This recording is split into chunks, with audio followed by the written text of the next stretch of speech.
آج ہم بات کرنے جا رہے ہیں ایک ایسے پائلٹ کی جسے سب سے زیادہ اسرائیلی فائٹر جیٹ تباہ کرنے کا اعزاز حاصل ہے۔ یہ آج کی تاریخ کا اکیلا پائلٹ ہے جس نے 4 مختلف ایئر فورس کے لیے سروس دی ہیں۔ یہ پہلا پاکستانی پائلٹ ہے جسے امریکہ کی تنظیم گیدرنگ آف ایگلز فاؤنڈیشن نے لیونگ ایگل یعنی زندہ شاہین کا خطاب دیا۔ ہم بات کر رہے ہیں ایک بنگالی نوجوان پائلٹ کی جس کا نام سیف العظم تھا۔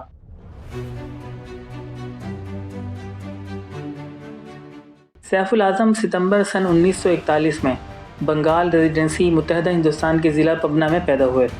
سن 1958 میں مغربی پاکستان کی رسالپور کی ایئر فورس اکیڈمی میں شمولیت اختیار کی اور محض 2 سال بعد بطور جنرل ڈیوٹیز پائلٹ کمیشن حاصل کیا۔ دوستو، لیونگ ایگل کا مایہ ناز خطاب پانے والے اس پائلٹ نے 3 بڑے اعزاز حاصل کیے ہیں۔ یہ اعزاز 3 مختلف ممالک کی جانب سے بے مثال کارکردگی دکھانے پر دیے گئے۔ سب سے پہلا اعزاز پاکستان کی جانب سے ستارہ جرأت دیا گیا۔ اس کارنامے کی کہانی کچھ یوں ہے کہ سیف العظم کراچی میں پاکستان ایئر فورس کے number 2 squadron jet conversion unit میں T-33 کے انسٹرکٹر تھے۔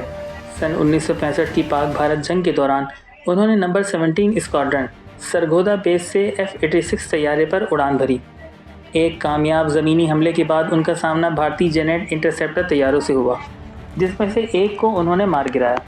بھارتی پائلٹ فلائنگ آفیسر مایا دیو کو زمین پر گرفتار کر لیا گیا۔ جنگ کے دوران ان کے 12 زمینی حملوں سے بھارتی افواج کو بھاری نقصان پہنچا، جس پر انہیں پاکستان کا تیسرا بڑا عسکری اعزاز ستارہ جرأت عطا ہوا اور انہیں نمبر 2 اسکواڈرن کا کمانڈر بنا دیا گیا۔ سیف العظم کو دوسرا اعزاز اردن کی حکومت نے دیا جب انہوں نے 6 روزہ عرب اسرائیل جنگ کے دوران اردن کی جانب سے جنگ لڑتے ہوئے اسرائیل کا دسالٹ نیسٹی ایئر 4 نامی فائٹر جیٹ مار گرایا۔ ویڈیو پسند آئی ہو تو لائک ضرور کریں اور اپنے دوستوں کے ساتھ بھی شیئر کریں۔